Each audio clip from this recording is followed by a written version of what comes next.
When Chris and Shirley Piggott met at the University of Sydney some 50 years ago, neither of them expected they'd be launching a joint career built on providing pharmacy services and care to the Newcastle community and playing a significant role in the establishment of pharmacy studies at the University of Newcastle. And they certainly didn't expect that 50 years later, most of the members of their family would also be directly involved. That's just the tip of the iceberg with the Piggott family, but let's find out more about that in this conversation with one of Newcastle's most entrepreneurial families.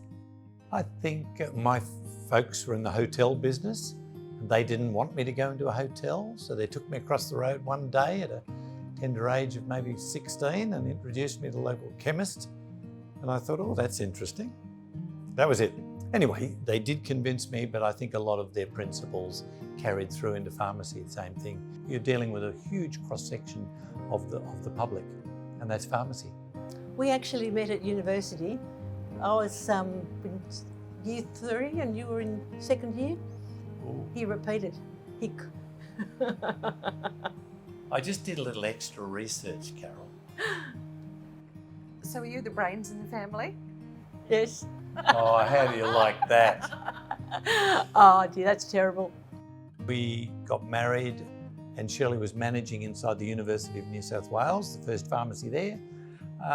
My cousin from Newcastle rang me and said, Chris, there's a pharmacy in Katara for sale. We drove up together.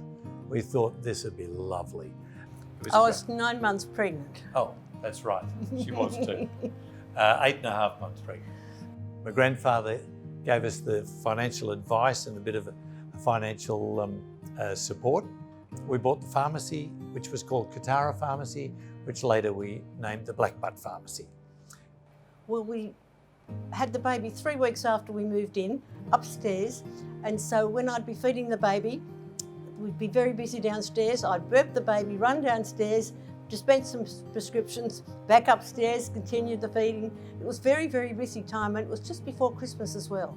So we had to learn all about business. We had no business experience. It was a very, very busy time for motherhood and for business. Charlestown was growing and they were putting out tenders for pharmacies in the new Charlestown Square shopping centre. They chose Shirley and myself and they were good years. There were 2 other businesses, Belmont and Raymond Terrace, which I did with partners.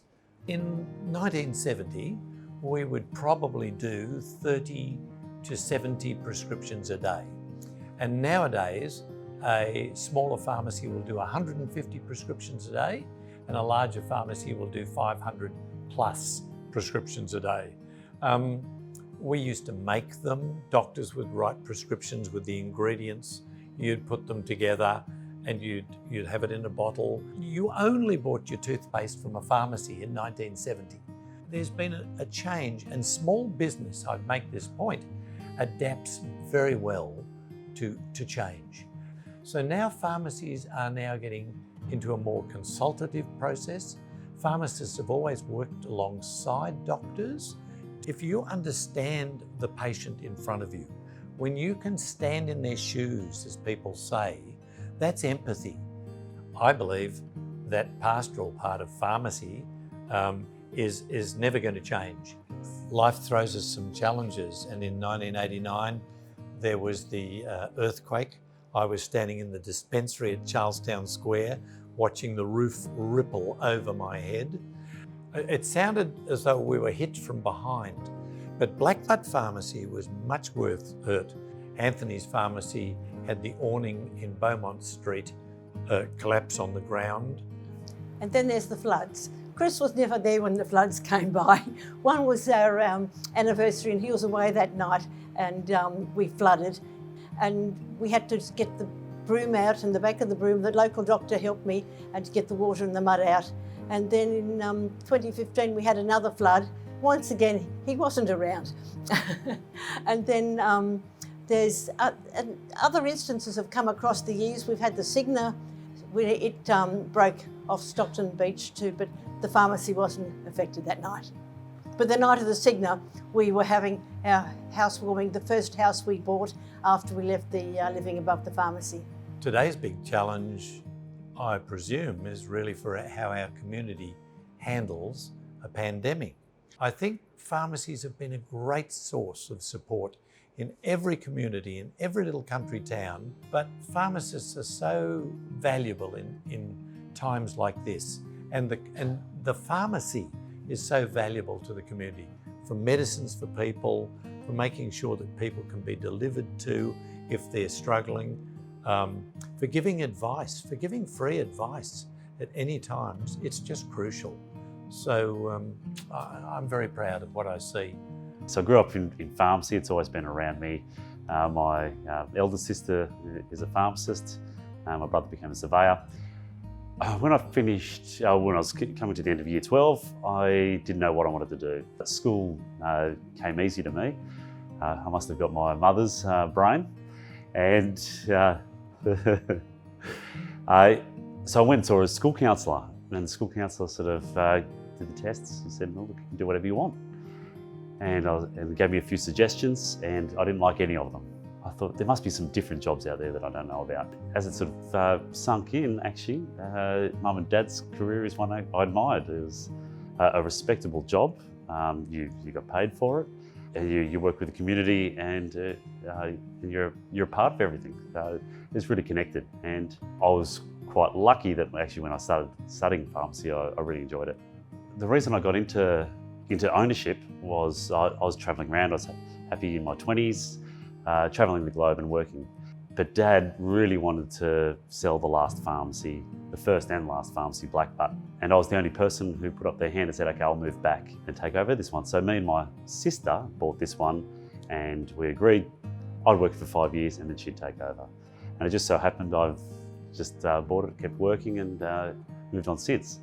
It was all the subsequent ones that we actually realised we do this well together. It's brought us closer together. It's brought our whole family closer together. My brother moved his family back to Newcastle for pharmacy number 3 for me.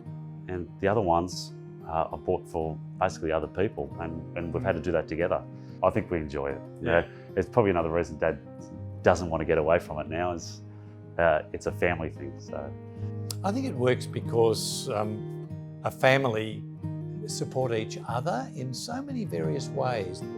The little nuances of knowing each other's strengths and weaknesses. All of my children just are fabulous people and all very, very capable in their own way.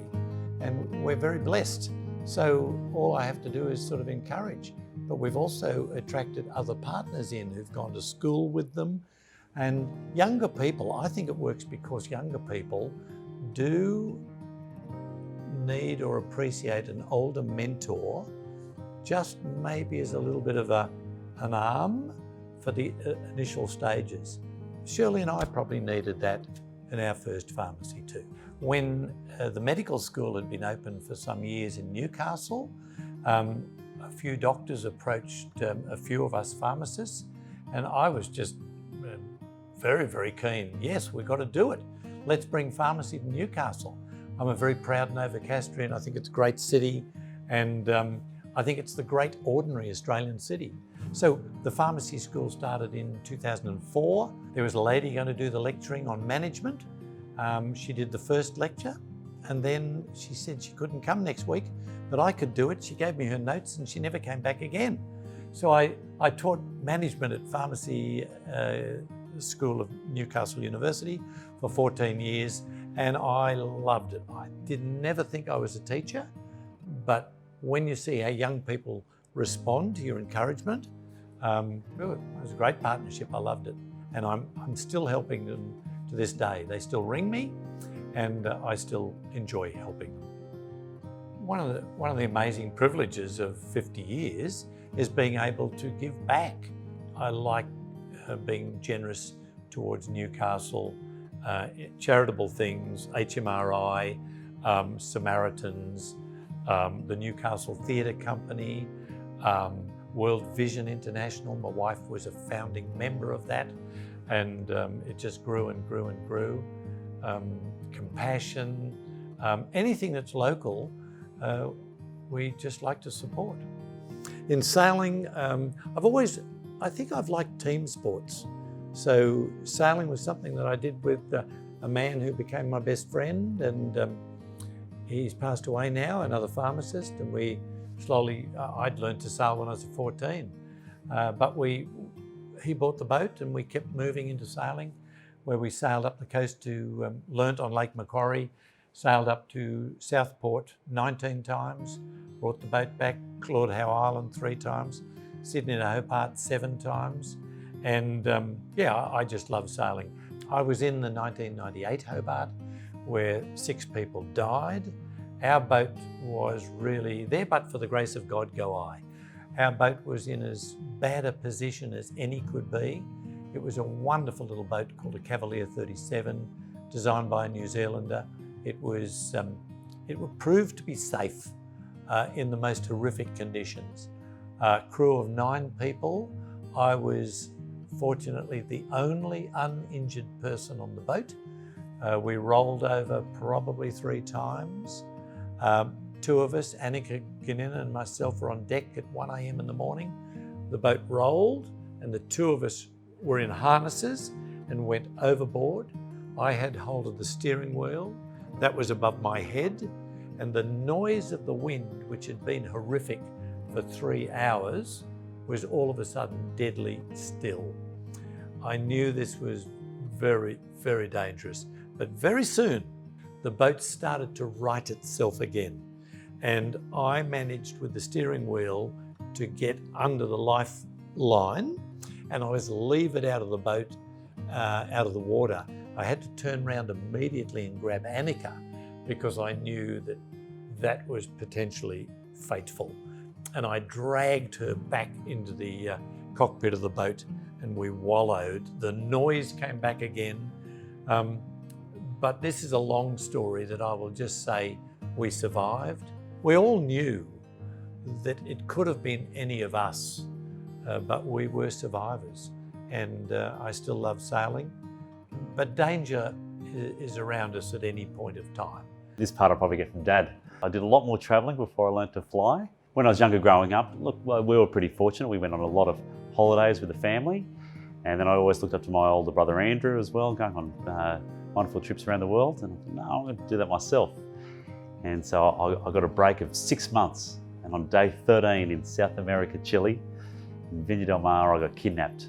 Well, basically, I'd been travelling all day, 13 hours coming up from the bottom of Chile to Viña del Mar, like the Gold Coast, and I went out and ended up having some dinner with people from the hostel that I was staying with, 2 guys and 2 girls.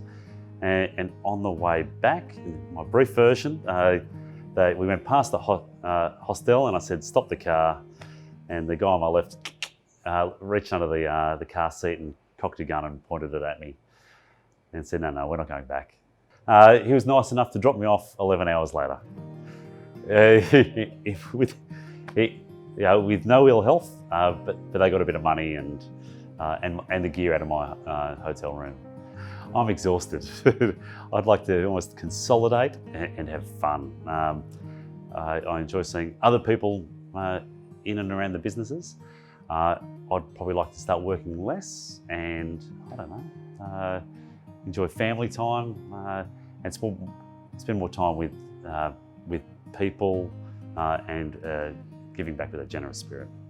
It is difficult at the end of 50 years. Do you go for another 50? We didn't any of us start this journey to set any records, but rather I think we've been blessed. So let's see how other people judge us. It's not for us. I'm a bit concerned though, because I can still see I'm very much like my dad. I have trouble saying no to things. So I'll still probably be working as hard as he does at what age you are. I often don't think about this as being me and Dad. This is actually all of us. This is the family.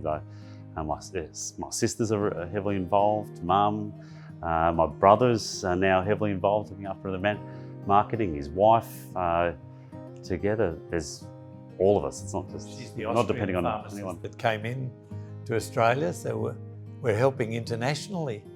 As a much younger pharmacist, actually not that young anymore, the changes that I'm seeing at the moment is sort of moving away from the commoditisation of medicine as just being a product to the services around there. We're doing more now, vaccinations, medicine reviews, sitting down, talking to people, little wound care clinics.